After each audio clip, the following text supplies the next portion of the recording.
The white coffin gleamed under the harsh Lagos sun as Chukwuemeka Okonkwo stood at the graveside, his arm wrapped firmly around a woman who was definitely not his wife. The woman in the coffin was his wife. The woman beside him, draped in an expensive black dress that hugged her curves, was Zara Ademi, his mistress of 3 years, and everyone at the funeral knew it. Gasps rippled through the crowd of mourners at Ikoyi Cemetery. Chukwuemeka's mother-in-law, Mrs. Ngozi Chukwudi, collapsed into her brother's arms, wailing. His own sister, Amaka, stood frozen, her mouth hanging open in disbelief. But the billionaire businessman didn't flinch. He stood there, expressionless, as if attending his wife's funeral with his mistress was the most natural thing in the world. "This man has no shame," someone whispered loudly enough for others to hear. "He killed her. I know he killed Adiz," another voice hissed from the back. The priest stumbled over his words, clearly uncomfortable, but Chukwuemeka remained unmoved. His hand tightened around Zara's waist as cameras flashed and phones recorded every scandalous second. This wasn't just a funeral anymore. It was a spectacle, and somewhere in the crowd, Detective Ibrahim Musa watched carefully, his notebook already filling with observations that would later become evidence. Because Adiz Okonkwo hadn't died of natural causes, the autopsy report sitting on the detective's desk told a different story. A story of poison, a story of murder. And as Chukwuemeka leaned down to whisper something into Zara's ear, making her smile at his dead wife's funeral, Detective Musa knew he was looking at his primary suspect. But how did it come to this?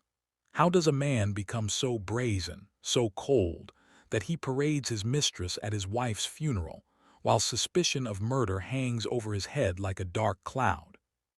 To understand that, we need to go back 6 months earlier, to when Chukwuemeka Okonkwo was still playing the role of Lagos's most successful and devoted husband. 6 months earlier, the Okonkwo mansion in Banana Island was the envy of every wealthy family in Lagos. The sprawling estate with its marble floors, crystal chandeliers, and a swimming pool that overlooked the Atlantic Ocean was home to what everyone believed was the perfect marriage.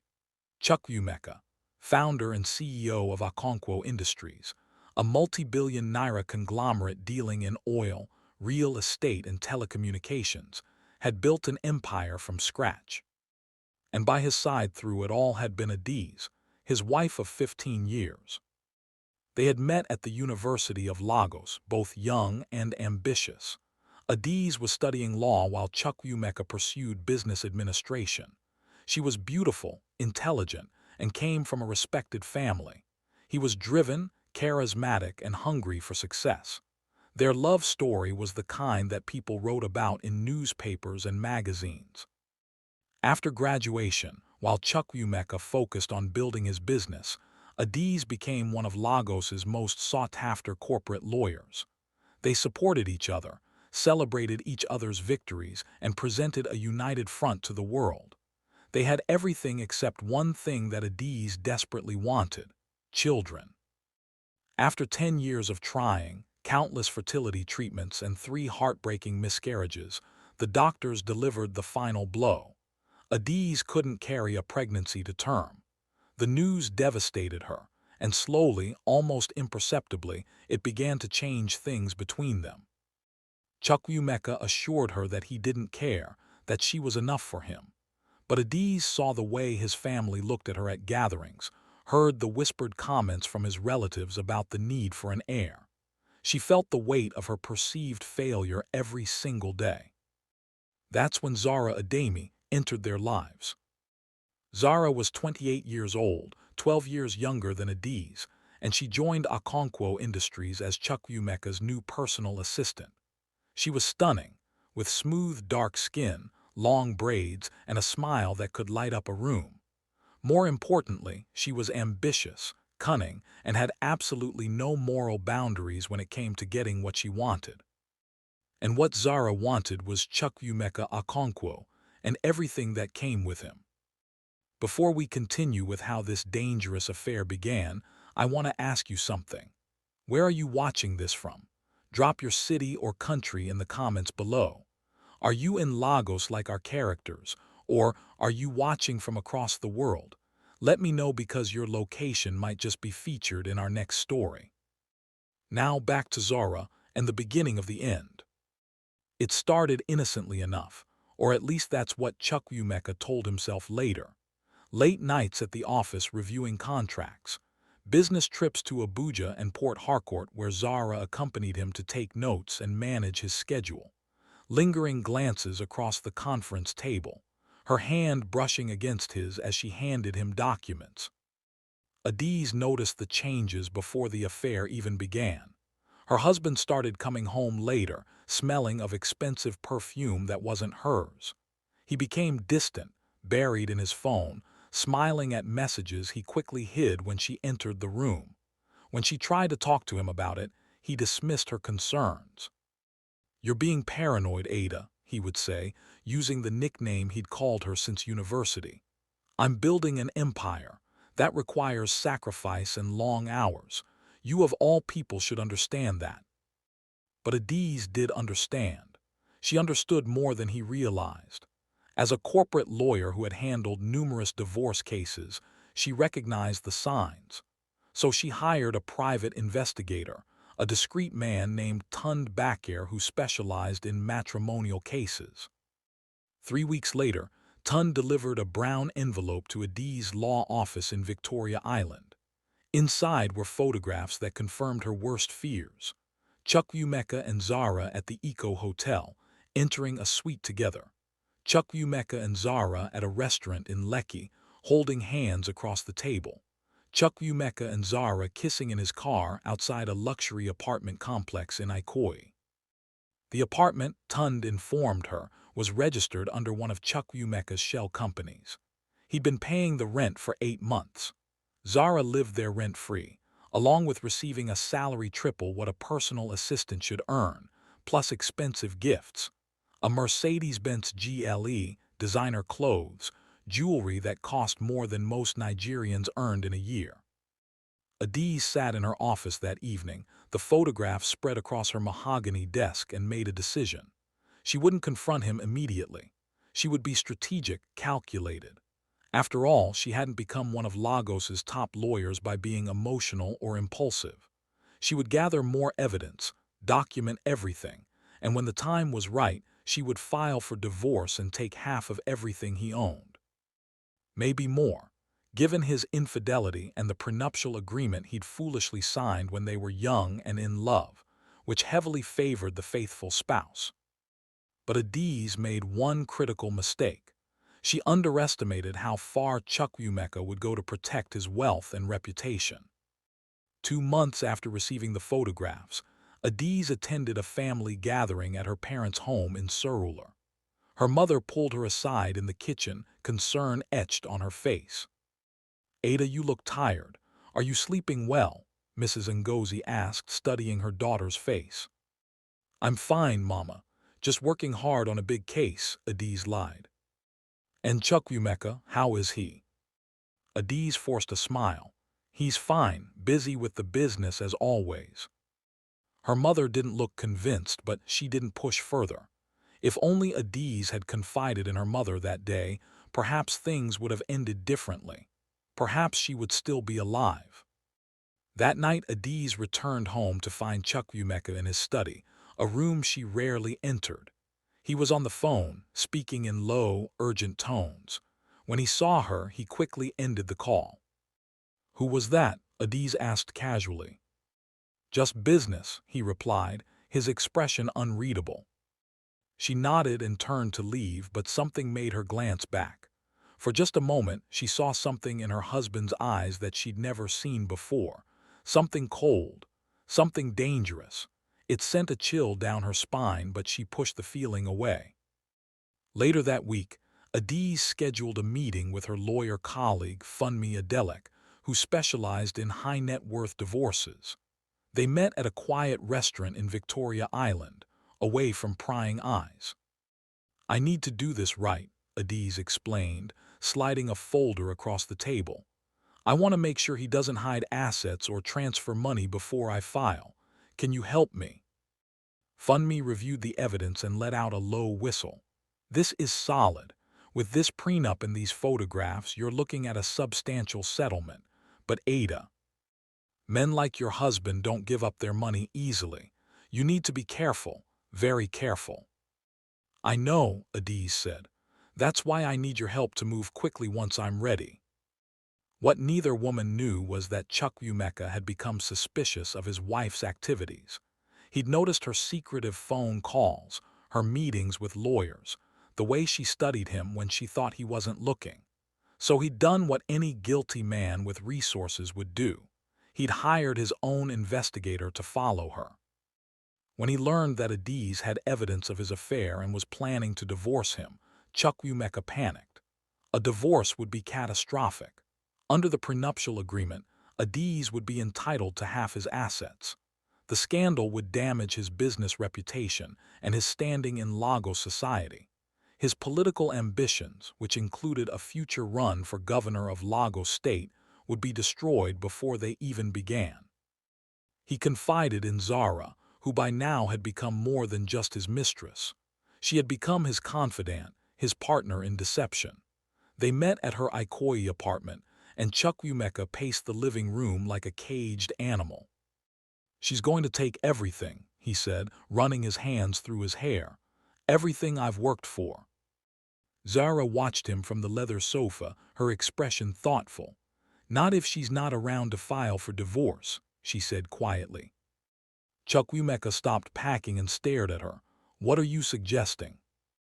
Zara stood and walked to him, placing her hands on his chest. I'm saying that problems have solutions, Emeka. You just need to be smart about it. And I know someone who can help us be very smart. That conversation, which neither of them knew was being recorded by Adiz's investigator who had planted a listening device in the apartment 2 weeks earlier, would later become the most damning piece of evidence against them. But at that moment, all Chukwuemeka could think about was protecting his empire, even if it meant destroying the woman who had stood by him for 15 years. The person Zara knew was a man named Kazim Bello, a pharmacist who had lost his license 5 years earlier after being caught selling controlled substances on the black market. He now operated from a small shop in Agegunnel, far from the glittering towers of Victoria Island and Ikoyi, where people like Chukwuemeka conducted their legitimate business. Zara had met Kazim through her cousin, who had connections in Lagos's underground network. She'd kept his number all these years, never knowing when such a contact might prove useful. Now, as she sat across from Chukwuemeka in her apartment, she realized this was exactly the kind of situation where Kazim's particular skills would be needed. I don't know, Chukwuemeka said, his voice uncertain. This is crazy, Zara. We're talking about something serious here. We're talking about survival, Zara corrected him. She moved closer, her voice dropping to a whisper.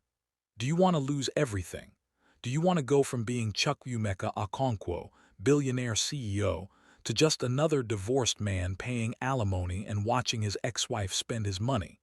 Because that's what will happen if Adiz files for divorce. Chukwuemeka closed his eyes. In his mind, he could see it all falling apart. The business deals that depended on his image as a stable family man, the board members who would lose confidence in his leadership, the political connections that would evaporate overnight, his mother's disappointment, the shame.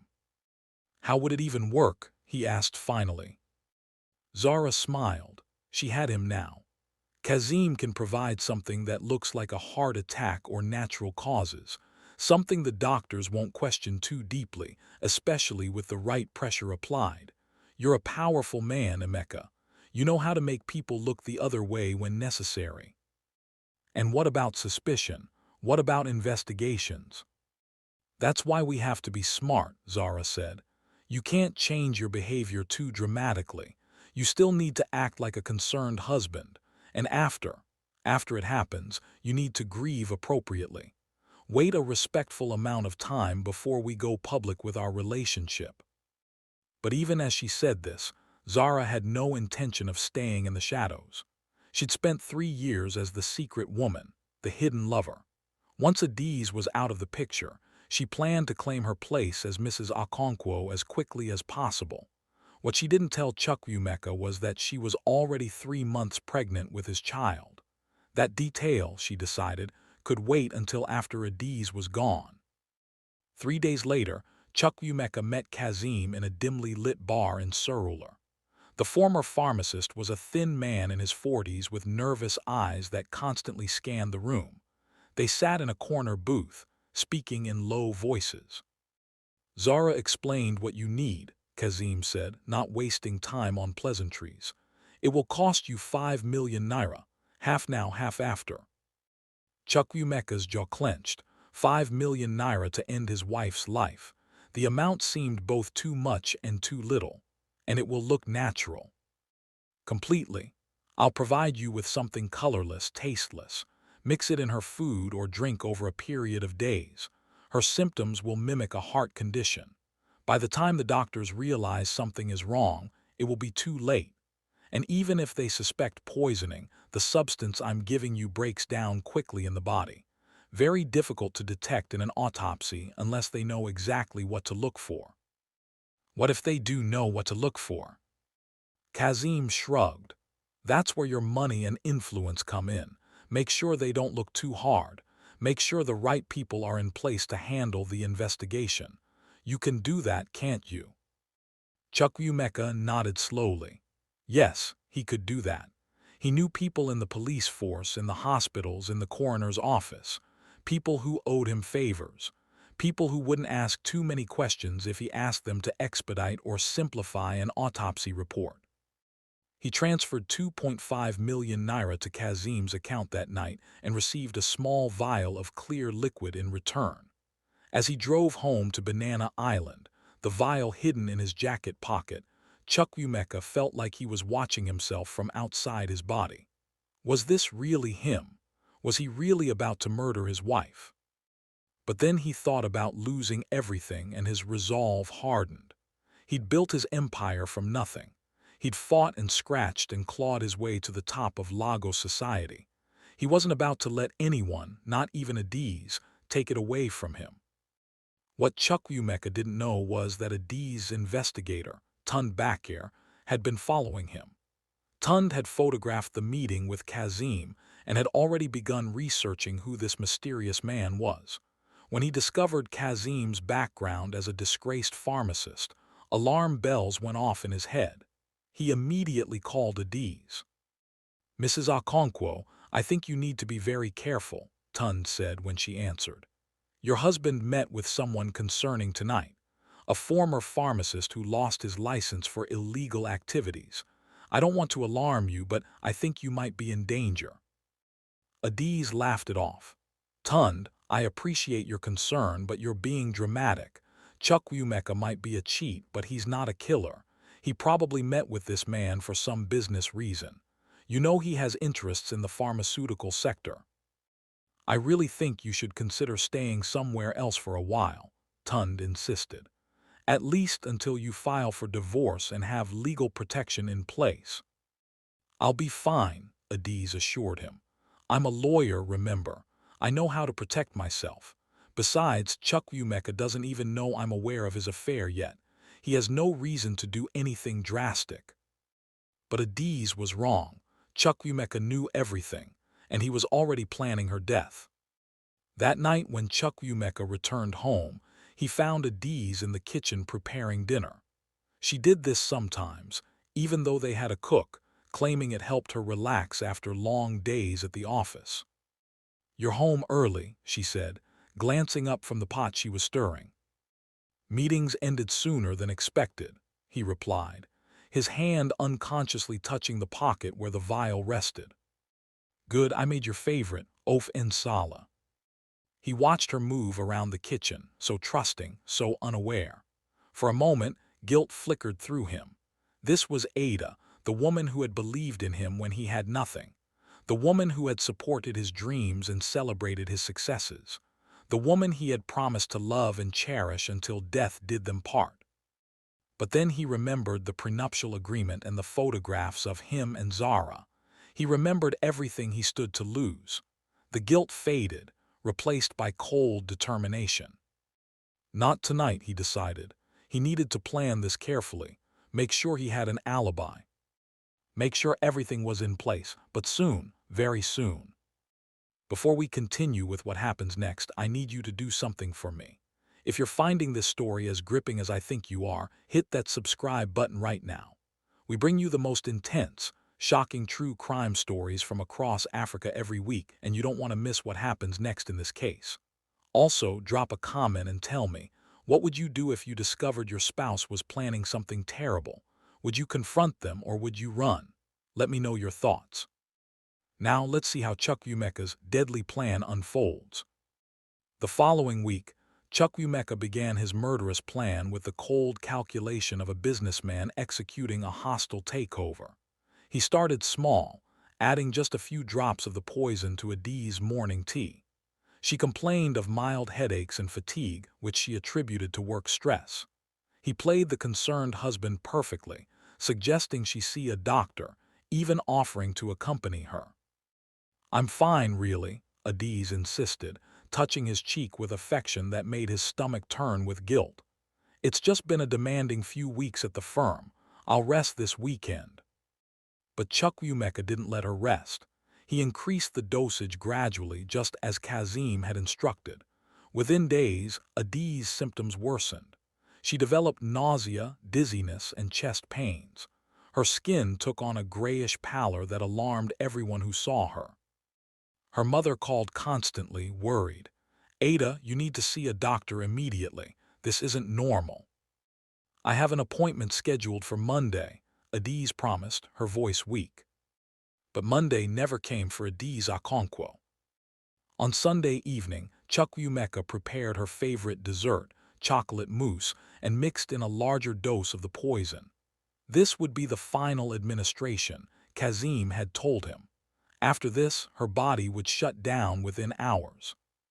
They ate dinner together in the formal dining room, a practice they'd maintained throughout their marriage despite the growing distance between them. Adiz barely touched her food but ate all of the dessert, complimenting him on remembering her favorite. "You've been sweet lately," she said, studying him with an expression he couldn't quite read, almost like the old days.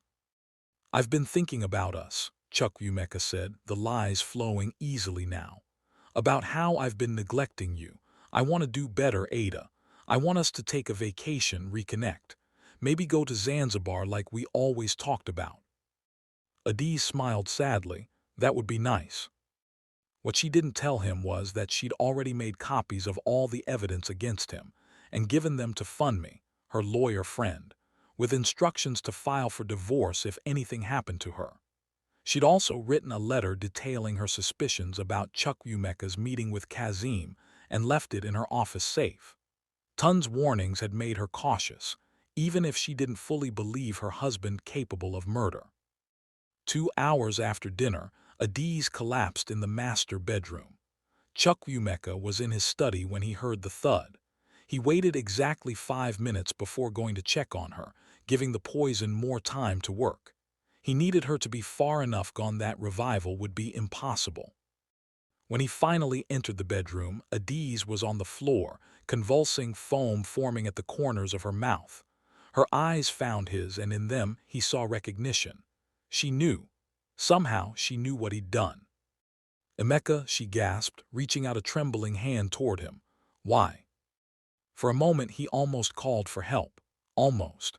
But then he thought of Zara, of his empire, of everything he'd worked for. He pulled out his phone and dialed emergency services, but he spoke slowly, gave the wrong gate code initially, corrected himself with apparent confusion. By the time the ambulance arrived 23 minutes later, Adiz Okonkwo was dead. The scene at the hospital was chaos. Adiz's family arrived in tears, demanding answers. Chukwuemeka played his part perfectly, the devastated husband who couldn't understand how his healthy, vibrant wife had suddenly collapsed. He cried on cue, accepted condolences with appropriate solemnity, and made all the right arrangements for her body to be taken to the morgue. Dr. Alumide Fashola, the emergency room physician, was suspicious from the start. He'd seen cases like this before. The symptoms Chukwuemeka described, the rapid deterioration, the foam at the mouth, it all pointed to poisoning. He quietly recommended a full autopsy to the family and made a note in his report requesting a toxicology screen. But Chukwuemeka was already 3 steps ahead. He made calls to people who owed him favors. A board member of the hospital who happened to sit on his company's advisory committee, a senior police officer whose son worked at Okonkwo Industries, a pathologist who had received generous donations to his research foundation from Chukwuemeka's charitable trust. The message was subtle but clear. Expedite the autopsy, keep it simple, don't look too deep. A heart attack or stroke would be sufficient cause of death. No need to complicate things with extensive toxicology reports that would take weeks and cause the family more grief. Most of them complied, but Dr. Fashola refused to be pressured. He insisted on a proper toxicology screen and documented everything meticulously. His diligence would later save the case, but in the immediate aftermath of Adi's death, it seemed like Chukwuemeka would get away with murder. The funeral was scheduled for 2 weeks later, following Igbo customs. Adi's body was embalmed and dressed in white, a color symbolizing her purity and the tragedy of her untimely death.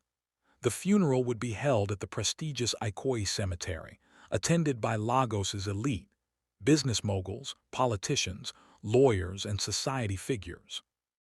In those 2 weeks, Chukwuemeka should have been the grieving widower, staying out of sight, preparing for the funeral.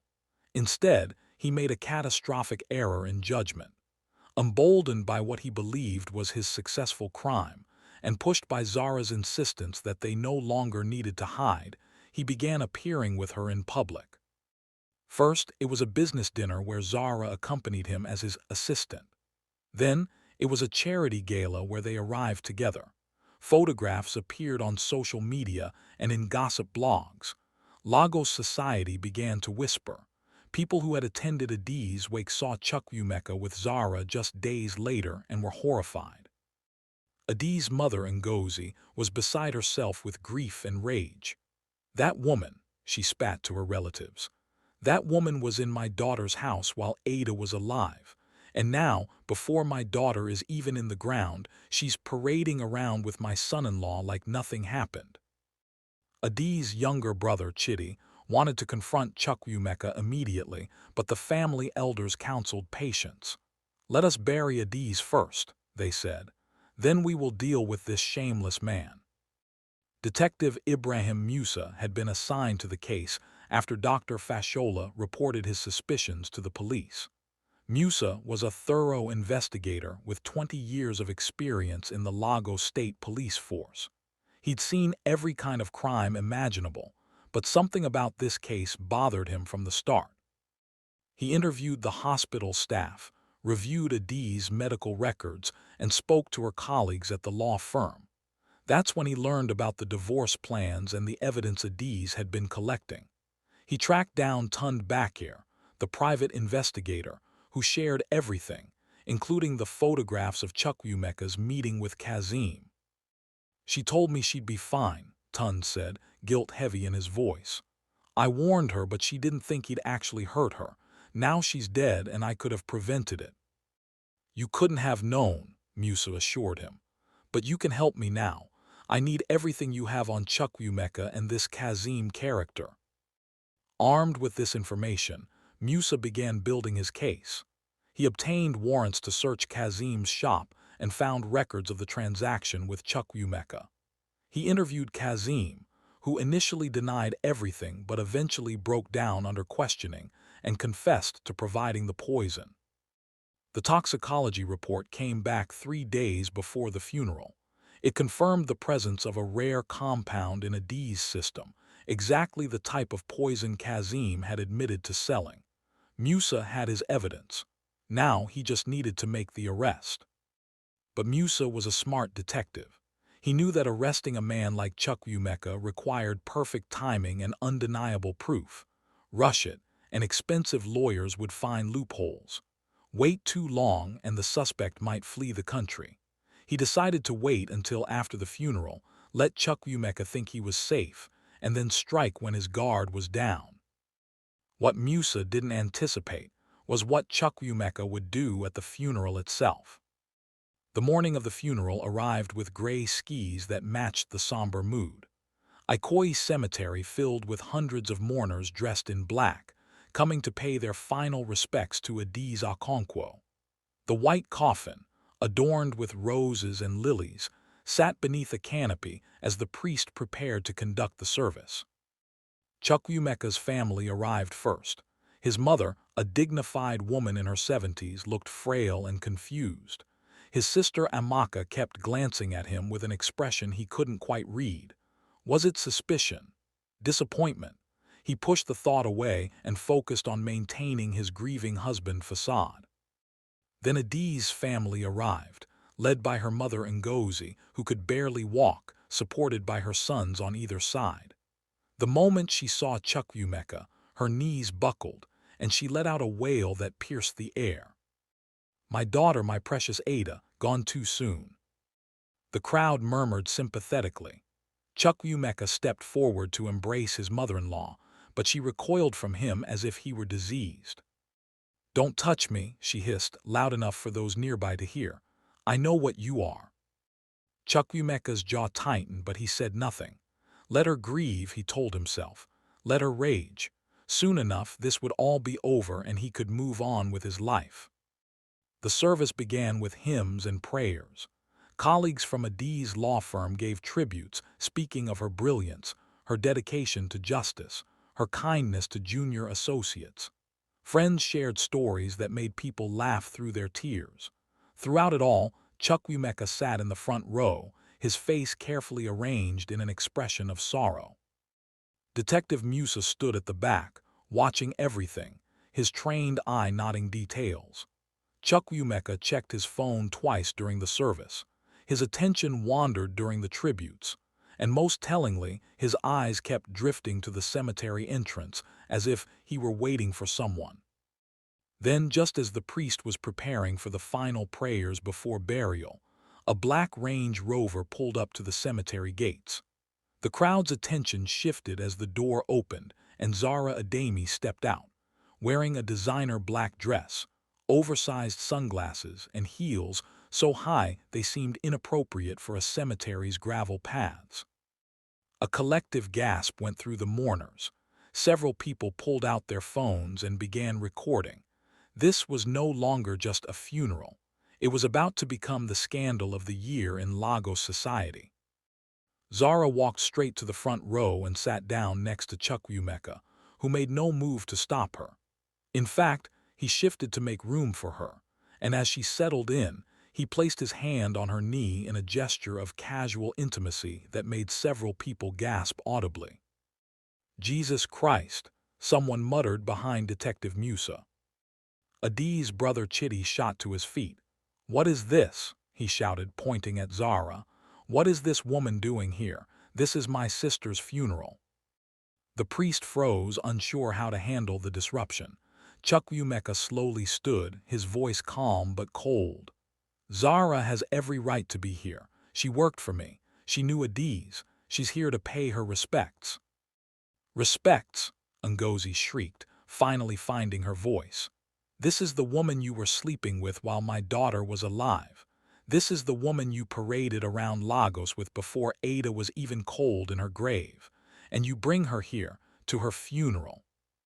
The crowd erupted in shocked conversations. Cameras flashed. Videos recorded. This was no longer a private family matter. This was public humiliation of the worst kind.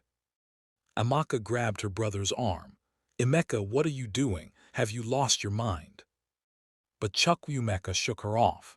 Something had snapped in him. Maybe it was the stress of the past weeks.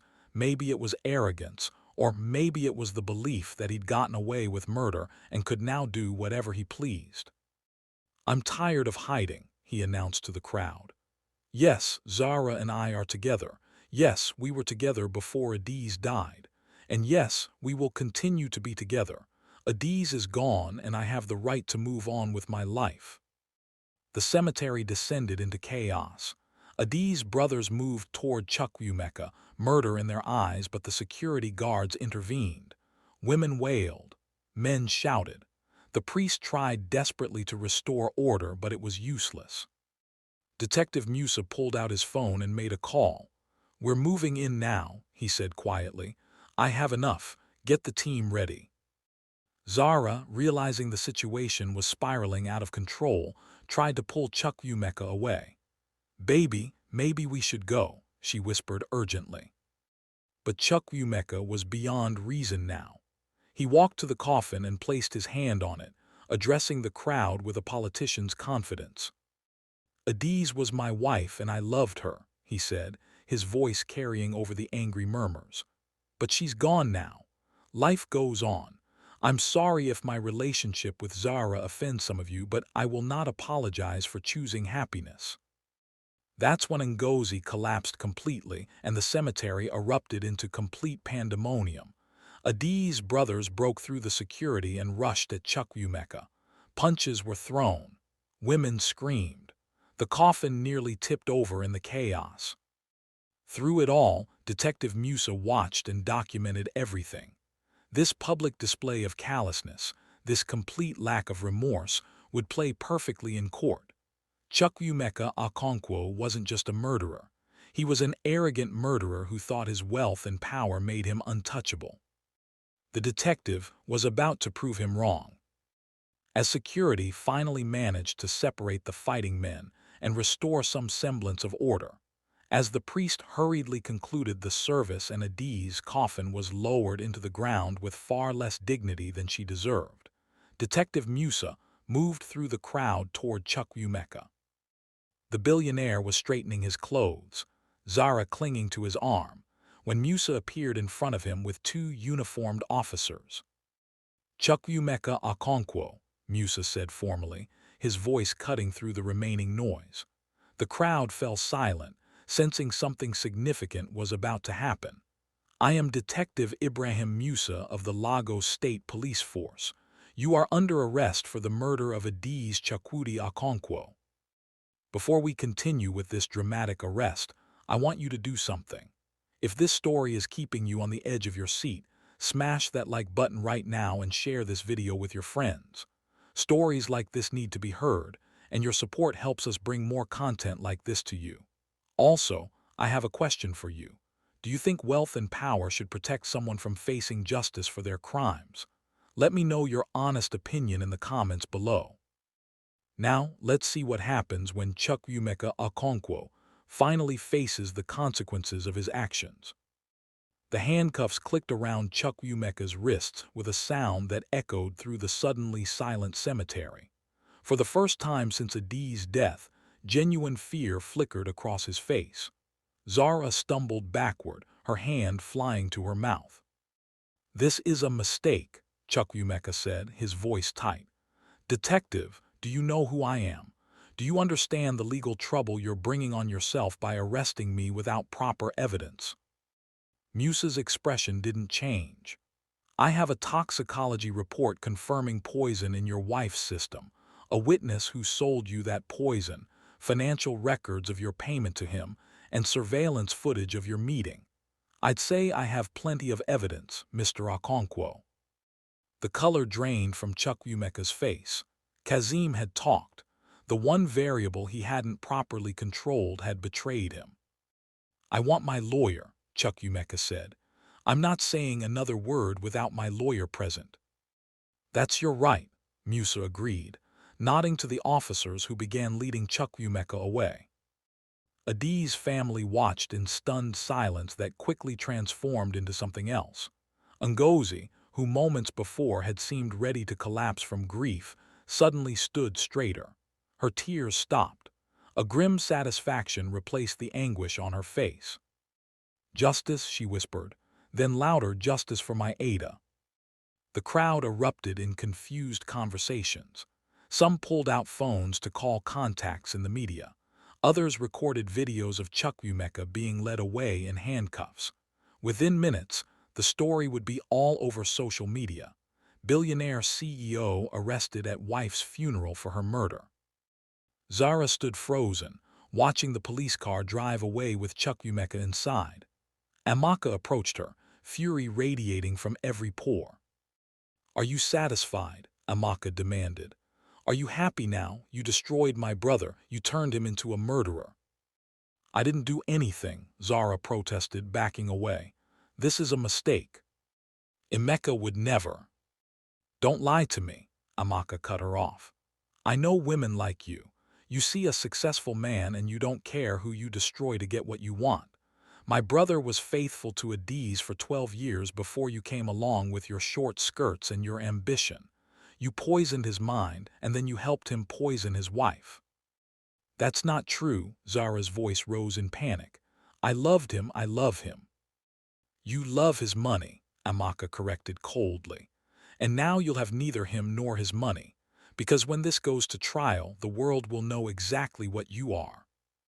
Zara turned and ran to her Range Rover, tears streaming down her face. As she drove away from the cemetery, her mind raced. Should she run? Leave Lagos, maybe leave Nigeria entirely. She had money saved, gifts from Chukwuemeka that she'd liquidated. She could start over somewhere else. But then she remembered the baby growing inside her, Chukwuemeka's child.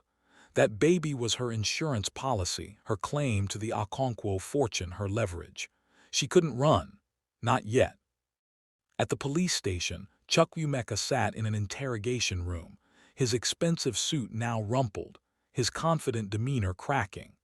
His lawyer, Barrister Adebio Coker, one of Lagos's most expensive defense attorneys, arrived within the hour. "Don't say anything," Coker advised immediately. "Let me see what they have." Detective Musa laid out the evidence methodically. The toxicology report showing the rare poison in Adiz's system. Kazim Bello's signed confession describing the transaction. Bank records showing the 2.5 million naira transfer from Chukwuemeka's account to Kazim's. Security footage from the bar where they'd met. And most damning of all, the audio recording from Zara's apartment where Chukwuemeka and Zara discussed getting rid of Adiz.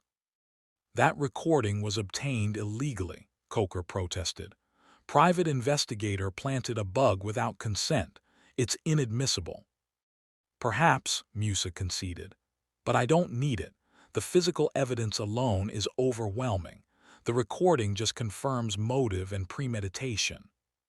Chukwuemeka stared at the papers spread across the table, his empire crumbling before his eyes. All the careful planning, all the precautions, and yet he'd been caught anyway. How? "Kazim," he muttered bitterly, "that coward broke." "Actually," Musa said, "you broke first. You got arrogant. You brought your mistress to your wife's funeral. You made a spectacle of yourself in front of hundreds of witnesses. You made my job incredibly easy, Mr. Okonkwo." In the days that followed, the story dominated every news outlet in Nigeria and beyond. The Guardian ran the headline, "Billionaire arrested for wife's murder after bringing mistress to funeral." Channels TV played footage of the arrest on loop. Social media exploded with opinions, theories, and outrage. Public sentiment was overwhelmingly against Chukwuemeka. Even people who normally defended the wealthy and powerful found his actions indefensible.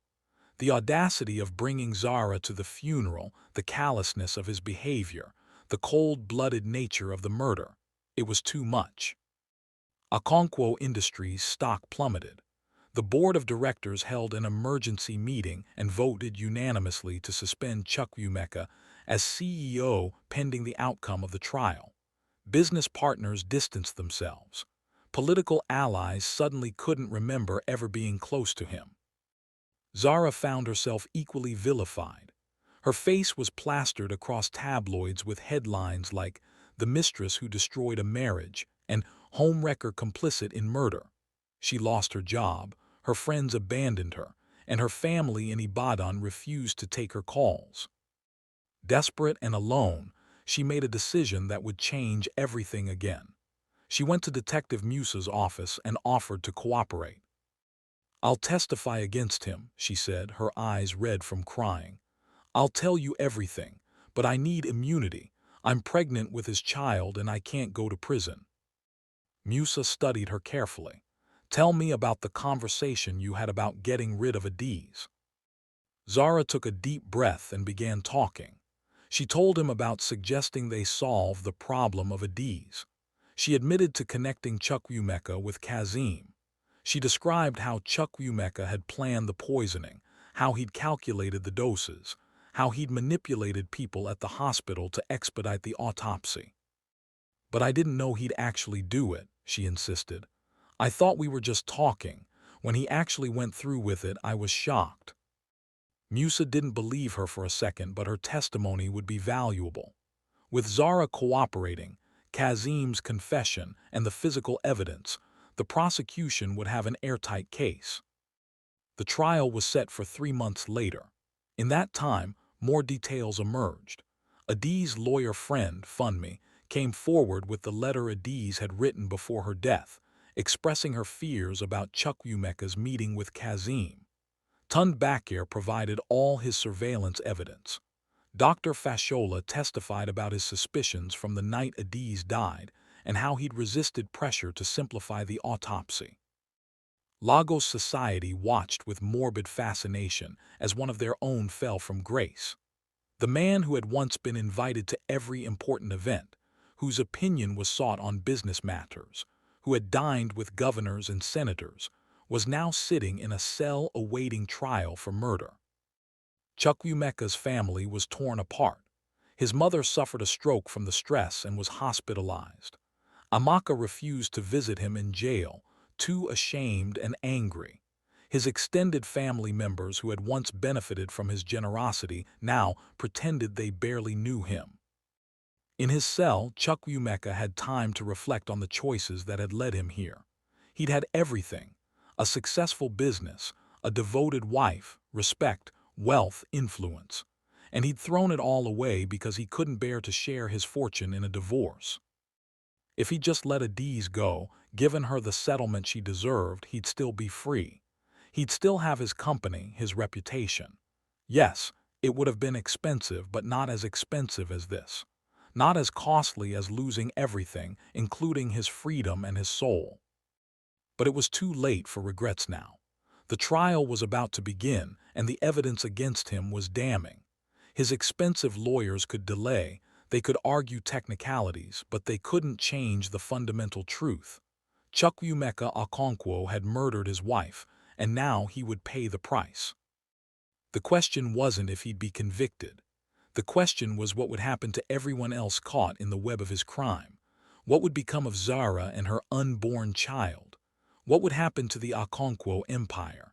And would justice truly be served, or would wealth and power find a way to corrupt the process even now? The trial began on a humid Monday morning in Lagos High Court. The courtroom was packed with journalists, curious onlookers, and members of both families.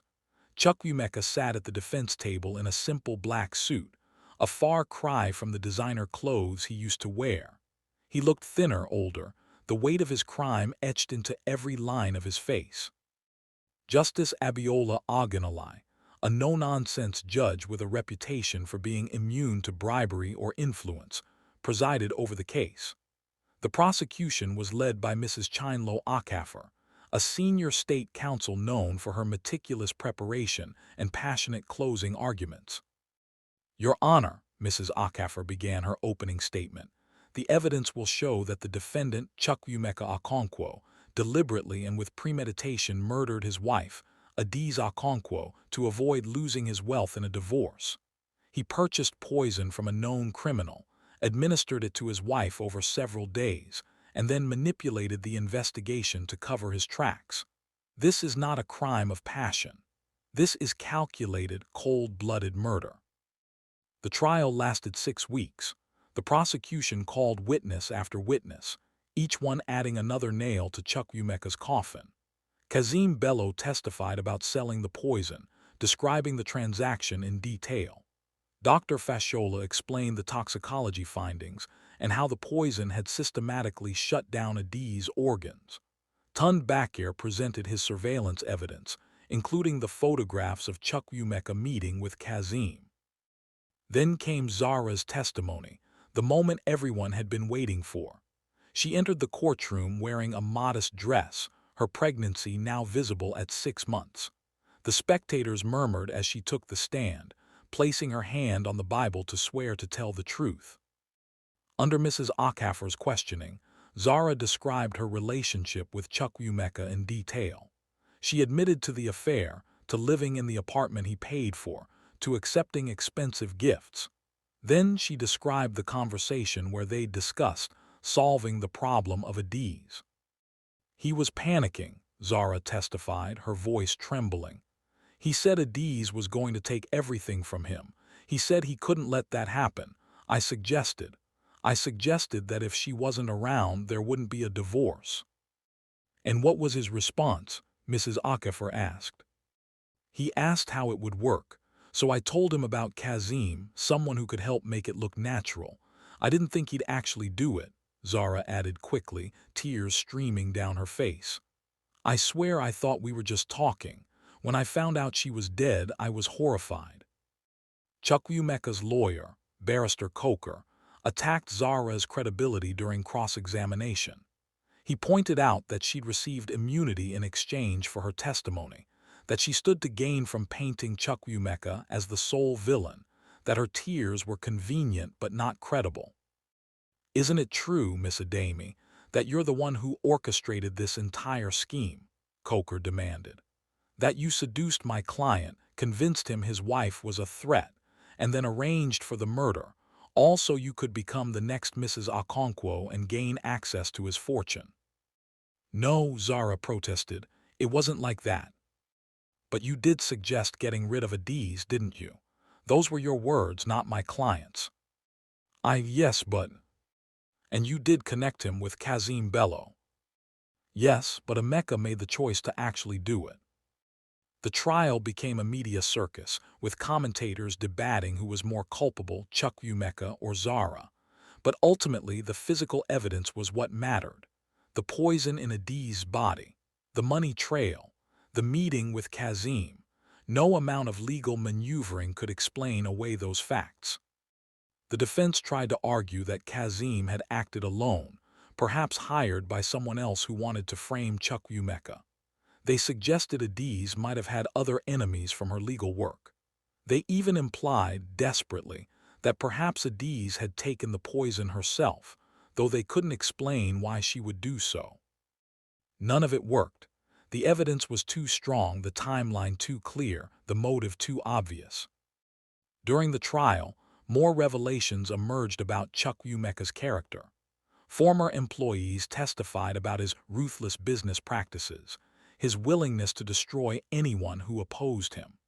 His first business partner, who he'd forced out of the company years earlier, testified about Chukwuemeka's ability to lie convincingly and manipulate situations to his advantage. Adiz's colleagues from the law firm painted a picture of a woman who had been vibrant, brilliant, and dedicated to justice. They described how she'd grown thinner and more stressed in her final months, how she'd confided in some of them about marital problems, though she'd never revealed the full extent of her husband's betrayal. The most emotional testimony came from Ngozi, Adiz's mother. She took the stand in her black mourning clothes and spoke directly to the judge. My daughter was the light of my life, she said, her voice breaking. She was brilliant and kind, and she deserved so much better than what she got. That man, she pointed at Chukwuemeka, took her from us because of his greed and his selfishness. He didn't just kill my daughter, he destroyed our family. He robbed my grandchildren of ever existing. He deserves no mercy, Your Honor, none at all. Throughout the trial, Chukwuemeka maintained his innocence, though his testimony on the stand was unconvincing. He claimed Kazim had approached him about a legitimate pharmaceutical investment. He said the money transfer was for consulting fees. He insisted the conversation with Zara had been taken out of context, that they'd been discussing business strategies, not murder. Nobody believed him. On the final day of the trial, both sides delivered their closing arguments. Mrs. Okonkwo summarized the mountain of evidence against Chukwuemeka, arguing that this was one of the clearest cases of premeditated murder she'd ever prosecuted. Chukwuemeka Okonkwo had every advantage in life, she told the court. Wealth, education, opportunity. He built a successful business through hard work and determination. But when faced with the prospect of sharing that wealth with the woman who had supported him every step of the way, he chose murder. He chose poison. He chose to watch his wife suffer and die rather than give her what she was legally entitled to. That choice reveals the true nature of his character. He is not a man who made a mistake. He is a man who calculated that murder was cheaper than divorce, and he must pay for that calculation with his freedom. The jury deliberated for 7 hours. When they returned, the forewoman stood and delivered the verdict in a clear, firm voice. On the charge of murder in the first degree, we find the defendant, Chukwuemeka Okonkwo, guilty. The courtroom erupted. Adi's family embraced each other, crying tears of relief and vindication. Chukwuemeka's mother, who had recovered enough from her stroke to attend the verdict, sobbed quietly. Amaka sat stone-faced, having lost her brother to his own choices. Chukwuemeka himself showed no emotion. He simply stared straight ahead as the judge thanked the jury and scheduled sentencing for the following week. At the sentencing hearing, Justice Ogunolai was thorough and unsparing in her remarks. Mr. Okonkwo, you had everything that most people can only dream of.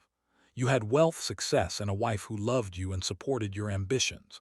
When that marriage encountered difficulties, you had options: counseling, separation, divorce.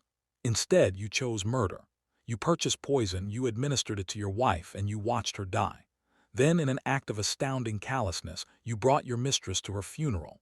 Your actions show a complete absence of remorse, empathy, or basic human decency. You do not deserve the mercy you denied your wife. She sentenced him to life in prison without the possibility of parole for 25 years. Additionally, she ordered his assets frozen pending civil litigation from Adi's family, who were suing for wrongful death. Kazim Bello received 15 years for his role in providing the poison. Zara, because of her cooperation and immunity deal, faced no criminal charges, though she was named as a defendant in the civil suit. In the weeks after the trial, the aftermath rippled through Lagos society. Okonkwo Industries was sold off in pieces. The empire Chukwuemeka had built dismantled to pay legal fees, judgments, and settlements. The Banana Island mansion was awarded to Adi's family as part of the wrongful death settlement. They sold it immediately, using the money to establish a foundation in Adi's name to provide legal services to women escaping abusive relationships.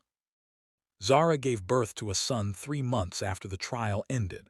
She named him Chukwuemeka Jr., though the Okonkwo family refused to acknowledge the child. She moved back to Ibadan with her parents, who reluctantly took her in. She would spend years trying to rebuild her life, always marked by her role in one of Nigeria's most notorious murder cases. Chukwuemeka adjusted to life in Kirikiri Maximum Security Prison.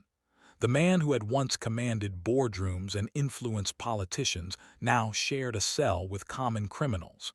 His fellow inmates showed him no deference for his former wealth. In prison, everyone was equal, and a wife murderer was considered among the lowest of the low. Sometimes, in the long nights in his cell, Chukwuemeka thought about the choices he'd made. He thought about Adi's, about the girl he'd fallen in love with at the University of Lagos, about all the years they'd spent building their lives together. He thought about how differently things could have ended if he'd chosen differently, if he'd valued his marriage more than his money, if he'd been honest instead of murderous. But these thoughts brought him no peace, only the crushing weight of irreversible consequences. Detective Ibrahim Musa was promoted to deputy commissioner after the successful prosecution. He kept a file on the case in his office, occasionally taking it out to remind himself why he did this job. Justice didn't always prevail, but sometimes, when the evidence was strong and the investigators were diligent, the guilty were held accountable. The story of Chukwuemeka Okonkwo became a cautionary tale told throughout Lagos and beyond. It was discussed in business schools as an example of how arrogance and greed can destroy everything. It was referenced in law schools when teaching about premeditated murder, and it was whispered about at society gatherings, a reminder that wealth and power cannot protect you from the consequences of evil actions. Years later, visitors to Ikoyi Cemetery would sometimes stop at Adi's grave, now marked with an elegant headstone that read, Adi's Chukwuemeka Okonkwo, brilliant lawyer. Devoted daughter, beloved wife, taken too soon, justice served. And that perhaps was the only comfort her family could take from the tragedy. Adi's had been murdered, but she had not been forgotten. Her killer had been caught and punished. In a world where the wealthy often escape consequences, justice had prevailed. The billionaire who thought he could get away with murder learned the hardest lesson of all. Some things, once done, cannot be undone. Some choices cannot be taken back. And some prices must be paid, no matter how much money you have. Before we end this story, I want to ask you one final time. If you found this story gripping and compelling, please hit that subscribe button and turn on notifications so you never miss our next story. Share this with anyone who loves true crime and compelling narratives. And here's my final question for you. Do you believe that justice was truly served in this case, or should Zara have faced criminal charges as well? Let me know in the comments. Thank you for watching, and remember, the choices we make define who we are, and some choices have consequences that last forever.